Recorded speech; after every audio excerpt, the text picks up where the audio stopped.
இன்றைய தியானம் கால அளவை கருத்தில் வாங்காது என் கடமையை கரவாது நான் செய்து வருவேனாக. காலத்தை பொருட்படுத்தாது இயற்கை தன் கடன் ஆற்றுகிறது. வால் நட்சத்திரம் ஒன்று ஒரு தடவை வட்டமிடுதற்கு 1000 ஆண்டு எடுத்துக்கொள்ளலாம். கரையில் உள்ள கல்லை தேய்ப்பதற்கு கடல் 10000 ஆண்டு எடுத்துக்கொள்ளலாம். எத்தனை காலம் என்று ஏங்கி இருப்பது இயற்கையின் இடத்து இல்லை.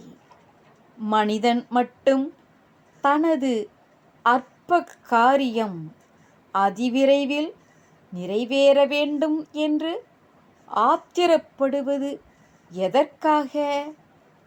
காலம் ஒரு மூன்றும் கருத்தில் உணர்ந்தாலும் அதை ஞாலம் தனக்கு உரையார் நல்லோர். பராபரமே பராபரமே உன்னை போற்றுகிறேன் பராபரமே.